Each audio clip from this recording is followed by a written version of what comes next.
सुप्रभात बच्चों, मैं आपकी सामाजिक अध्ययन की अध्यापिका और आज हम सामाजिक अध्ययन का पाठ 7 शुरू करने जा रहे हैं, जिसका शीर्षक है प्रमुख सुविधाएं एवं सेवाएं। चलिए शुरू करते हैं। अध्याय 7 प्रमुख सुविधाएं एवं सेवाएं। चलिए देखिए बच्चों, पाठ को हम शुरू करते हैं। क्या आप सभी प्रकार के कार्य स्वयं कर सकते हैं? नहीं। जिन कार्यों को हम स्वयं नहीं कर सकते उन्हें हम अन्य लोगों से करवाते हैं। उनकी सेवाएं हमारे कार्य पूर्ण करने में हमारी मदद करते हैं। इसके अतिरिक्त अर्थात अलावा हमें विभिन्न सुविधाओं की भी आवश्यकता होती है। ठीक है, इस तरह से के अतिरिक्त यानी अलावा विभिन्न सुविधाओं की आवश्यकता होती है। आइए उनमें से कुछ के बारे में जानें। तो बच्चों देखो, मनुष्य क्या है, एक समय में केवल एक ही कार्य कर सकता है और उसके जरूरतें ज्यादा है, एक से अधिक उसकी आवश्यकता है जो उसको उस समय में पूर्ण करनी है। तो इस तरह से वो स्वयं वो कार्य नहीं करता, वो दूसरों के द्वारा अपना कार्य पूर्ण करवाता है। ठीक है, और बाकी उसको इस तरह से कई प्रकार की सेवाएं दूसरों द्वारा सेवाएं उसे उपलब्ध होती है।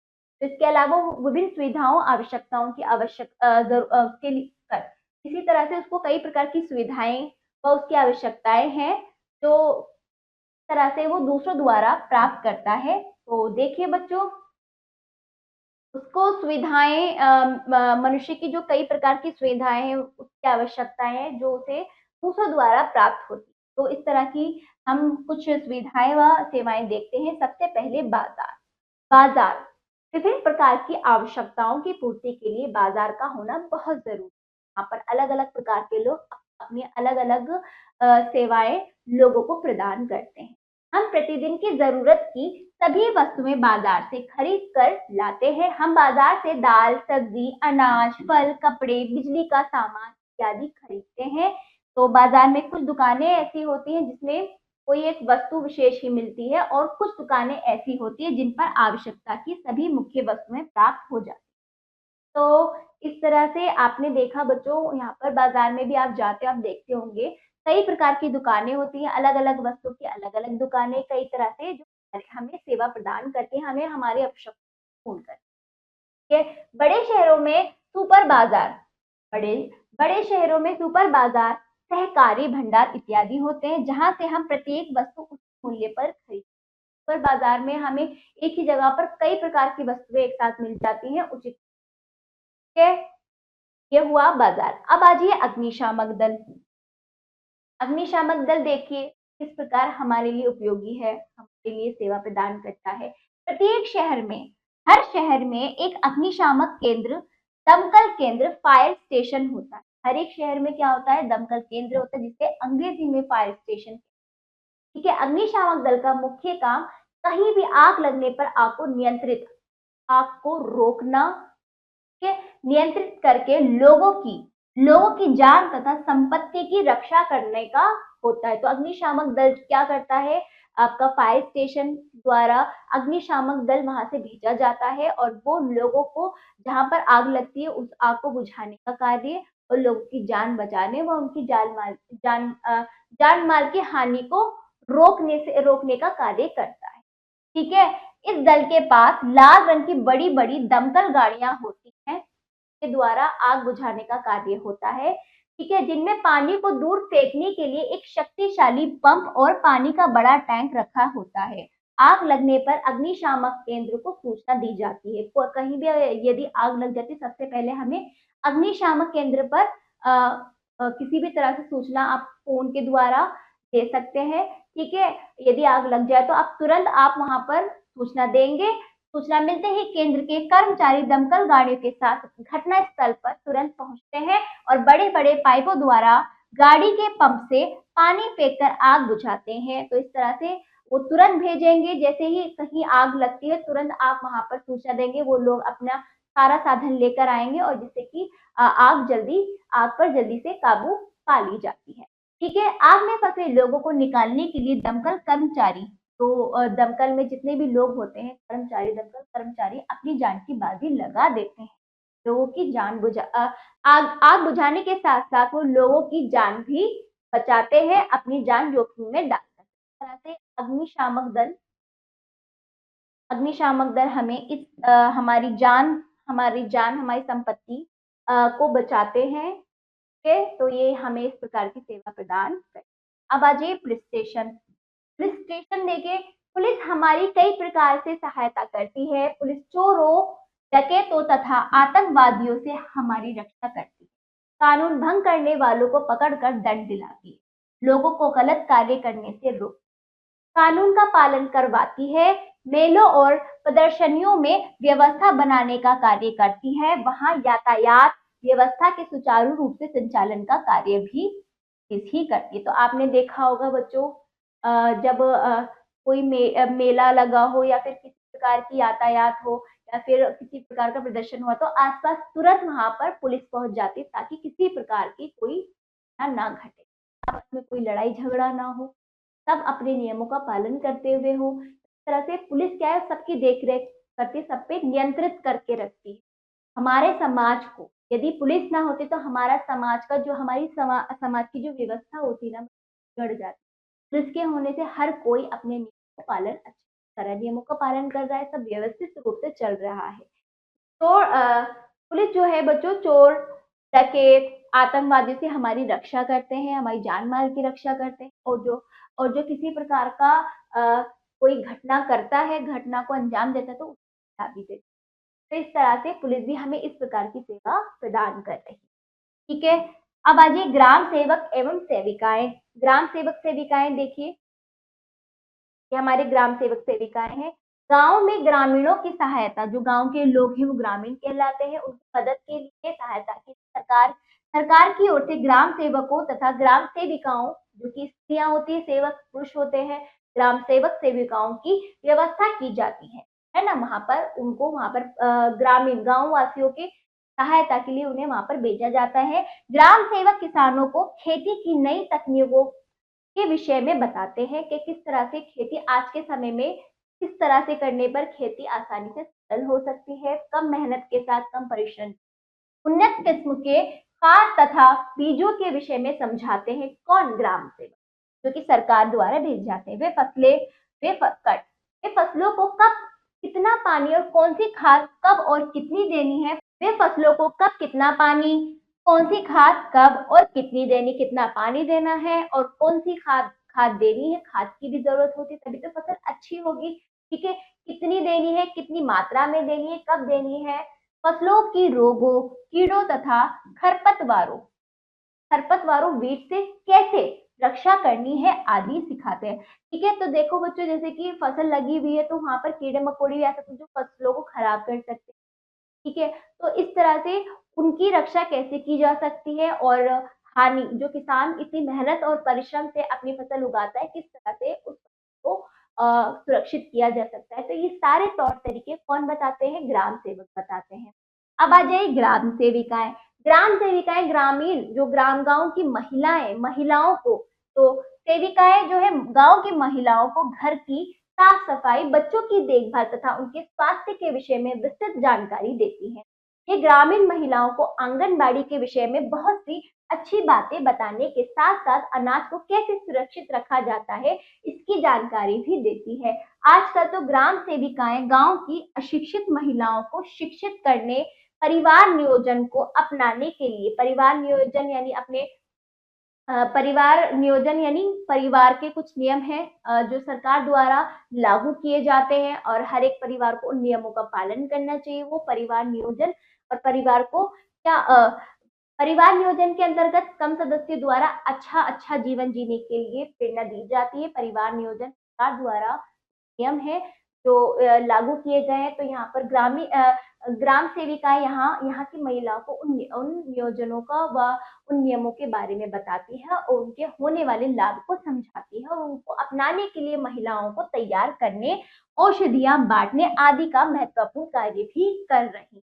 तो इस तरह से सरकार द्वारा जो भी सूचनाएं देनी होती है, जो कि इस लोग गांव के लोग जो अशिक्षित होते हैं बच्चों, इनको इतनी जानकारी नहीं होती, सरकार द्वारा ग्राम सेवक और सेविकाएं वहां पर भेजी जाती है और उनको सारी जानकारी जो उनको सूचनाएं देनी है अच्छे से दी जाती है। देखिए किस तरह से वार्तालाप होता है, किस तरह से लोगों को समझाई। अब आ जाइए अगला, अब आ जाइए चिकित्सालय तथा चिकित्सा। चलिए बच्चों, जब अचानक किसी का स्वास्थ्य बिगड़ जाता है का स्वास्थ्य है ना, किसी को कुछ रोग हो जाता है, किसी प्रकार की चोट लग जाती है, कोई दुर्घटना हो जाती है अथवा कोई दुर्घटना हो जाती है, तब हमें डॉक्टर यानी चिकित्सक की आवश्यकता पड़ती है। गंभीर अस्वस्थता, गंभीर अस्वस्थता या घायल अवस्था में पीड़ित को अस्पताल ले जाना पड़ता है। ऐसी हालत में जब उसकी हालत बहुत खराब हो तो हम कहाँ पर जाते हैं? अस्पताल यानी चिकित्सालय जाते हैं, डॉक्टर यानी चिकित्सक के पास। ठीक है, वहां पर रोगी के लिए आरामदायक बिस्तर, दवाइयां तथा चिकित्सा के अन्य आवश्यक यंत्र होते हैं जिससे कि उसका इलाज होता है। वहां डॉक्टर तथा नर्स बड़ी सावधानी से चिकित्सा ट्रीटमेंट करते हैं, चिकित्सा करते हैं मतलब उनकी देखभाल करते हैं, उनका इलाज करते हैं। स्वस्थ होने पर रोगी को अस्पताल में छुट्टी दे दी जाती है। फिर वो अच्छे से जब स्वस्थ हो जाता है, स्वस्थ होने पर रोगी को वहां से अस्पताल से छुट्टी दे दी जाती है। तो ये भी हमारी सेवा है। देख रहे हैं बच्चों, कई प्रकार की सेवा जो हम स्वयं नहीं कर सकते तो द्वारा दान की जाती है और ये बहुत जरूरी है। अब आ जाइए डाकघर। डाकघर पत्र, पार्सल तथा मनी ऑर्डर आदि एक स्थान से दूसरे स्थान तक पहुंचाने वाला कार्यालय डाकघर अथवा डाकखाना कहलाता है। तो डाकघर, डाकखाने द्वारा हम अपना कोई भी संदेश है, अपना मनी ऑर्डर है, पार्सल है, एक स्थान से दूसरे स्थान के द्वारा भेजते हैं, डाकखाने पर भेजकर उसके द्वारा किया जाता है। ठीक है, डाकघर, डाकघर से हम पोस्ट कार्ड, अंतरदेशीय पत्र के, ठीक है, पोस्ट कार्ड, डाकघर से हम पोस्ट कार्ड, अंतरदेशीय पत्र, लिफाफे तथा टिकट खरीदते हैं। तो डाकखाने से हमें पोस्ट कार्ड, अंतरदेशीय पत्र जो हमें मतलब अपना संदेश अपने देश से बाहर भी भेजना है, कार के पत्र, लिफाफे, टिकट सब कुछ हमें वहां पर आसानी से सुलभ हो जाते हैं। ठीक है, डाकघर में स्पीड पोस्ट, स्पीड पोस्ट, डाकघर में स्पीड पोस्ट की सुविधा भी मिलती है। तो स्पीड पोस्ट यानी कि हमें कोई संदेश है, हमारा कोई ऑर्डर है या फिर कुछ भी, कोई भी वस्तु हमें सही समय पर दूसरे स्थान पर पहुंचाना है तो डाकघर द्वारा ये सुविधा भी सही समय पर पहुंचा दी, ये सुविधा मिलने पर हमारी जो भी संदेश, हमारी जो भी वस्तु या जो भी ऑर्डर है, हमें सही स्थान पर समय पर पहुंचाने की सेवा यहाँ से मिल सकती है। स्पीड पोस्ट, यदि किसी को पैसा भेजना है तो इसके लिए मनी ऑर्डर की सुविधा भी यहाँ पर होती है। छोटी मोटी वस्तु भेजने के लिए पार्सल की सुविधा भी तथा जरूरी और कीमती पत्रों को भेजने के लिए पंजीकृत पत्रों की सुविधा होती है। तो देखिए, स्पीड पोस्ट द्वारा हम अपने जरूरी दस्तावेजों को समय पर भेज सकते हैं। आजकल कुछ काम ऐसे समय के अंदर करना होता है तो हम स्पीड पोस्ट का सहारा ले सकते हैं। पार्सल द्वारा, मनी ऑर्डर द्वारा, पंजीकृत पत्रों द्वारा हम कई प्रकार के अपने जो हमें हमारी जरूरतों के मुताबिक हमें यहाँ पर सारी सेवाएं प्राप्त होती है। बच्चों, इन सुविधाओं के अलावा बचत को प्रोत्साहित करने के लिए सभी डाकघरों में पैसा जमा करने की सुविधाएं उपलब्ध है कि लोग बचत करना सीखे। तो इस तरह की सुविधाएं, सेवाएं भी सरकार द्वारा आजकल सभी डाकघरों में ये व्यवस्था की जा रही है। डाकघर द्वारा हम अपना पैसा जमा करने की सुविधाएं यहाँ पर प्राप्त कर सकते हैं। देखिए, हमारे सुखी जीवन के लिए उपयुक्त सभी सेवाओं का होना बहुत आवश्यक है। आप चाहते हैं बच्चों हमारा जीवन सुखी रहे, सफल रहे, तो ये सारी सेवाएं हमें दूसरों द्वारा क्या होती है? जरूरी है। ये सारी सेवाएं हमें प्राप्त होनी जरूरी है। अतः हम सभी का कर्तव्य है कि हम इन सेवाओं तथा सुविधाओं से जुड़े कर्मचारी तथा अधिकारियों की पूर्ण सहायता करें। तो हम इन सेवाओं तथा सुविधाओं से जुड़े कर्मचारी, जितने भी लोग इस कार्य को अंजाम दे रहे, जो लोग अपने अपने कामों से हमारी सेवा कर रहे हैं, हमारी मदद कर रहे हैं, कर्मचारी तथा अधिकारियों की पूर्ण सहायता हमें भी करनी चाहिए, इनका सम्मान करना चाहिए, उनके किसी काम में भी कोई बाधा ना डाले। ठीक है, ये हमारी सहायता करें, हमारी सेवा करें तो हमें इनकी मदद करनी चाहिए, काम में बाधा डालना चाहिए। कोई ऐसा कार्य ना करें जिससे किसी को कोई परेशानी। तो बच्चों, हमने इस पाठ में कई प्रकार की सेवाएं देखी जो हमारे जीवन में मतलब हमारे आज के समय में हमारे जीवन में कुछ हमारी ऐसी आवश्यकता जो हम स्वयं पूर्ण नहीं कर सकते तो दूसरों द्वारा हम प्राप्त करते हैं, हमें मिलती है हमारे समाज में रहकर। ठीक है, हमारे समाज में इस कितने प्रकार की सेवाएं हमें मिलती है, इस पाठ में हमने देखा। अब आ जाइए अभ्यास कार्य। पहला, सही विकल्प पर सही का चिन्ह लगाइए। का देखिए, बाजार से खरीदते हैं, बाजार से खरीदते राशन, कपड़े दोनों। हाँ देखिए, अग्निशामक दल क्या है बताइए बच्चों। आग बुझाता है। ग्राम सेवक होते हैं गांव में। हाँ देखिए, डाकघर से प्राप्त होते हैं पत्र लिफाफे दोनों। दोनों। दूसरा अभ्यास, रिक्त स्थानों की पूर्ति कीजिए। शब्द दिए गए, खाली स्थान आपको भरने हैं। कहा देखिए, बड़े शहरों में डैश होते हैं। बड़े शहरों में डैश होते हैं, क्या होते हैं बताइए।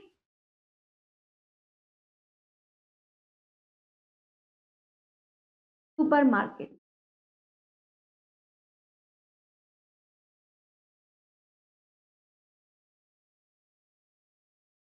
हाँ, पुलिस डैश का पालन करवाती है, कानून का। तो देखिए, ग्राम सेवाएं डैश महिलाओं को शिक्षित भी करती है, अशिक्षित महिलाओं।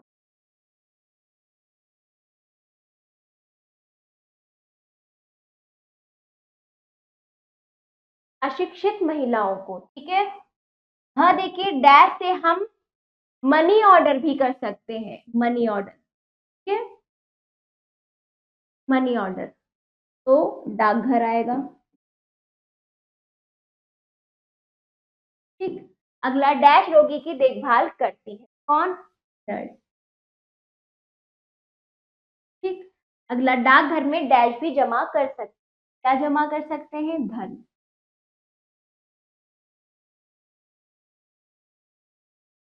इस तरह से मनी ऑर्डर हम कहाँ पे करते हैं, डाकघर द्वारा हमें इसका प्रदान होती है। चलिए बच्चों, ये अभ्यास भी पूरा हुआ। तीसरा देखिए, सही वाक्यों के सामने सही तथा गलत वाक्यों के सामने गलत का चिन्ह लगाइए। का देखिए बच्चों, का डॉक्टर मरीज का इलाज करते हैं, सही। हाँ देखिए, चौकीदार यातायात को नियंत्रित करता है, गलत। ट्रैफिक पुलिस करती है, ठीक है। दुकानदार दुकान पर सामान बेचता है, सही। हाँ, ग्राम सेविकाएं ग्रामीण महिलाओं को शिक्षित करती हैं, सही। अगला, डाकघर में स्पीड पोस्ट की सुविधा मिलती है, सही है। अगला अभ्यास, निम्नलिखित प्रश्नों के उत्तर दीजिए। इन प्रश्नों को पढ़कर इनका उत्तर पाठ के अनुसार, अध्याय के अनुसार अच्छे से समझते हुए आप स्वयं लिखने का प्रयास करेंगे। तो ये पाठ समाप्त हुआ। आशा करती हूँ ये पाठ आपको समझ आया होगा। मिलते हैं अगले पाठ पर।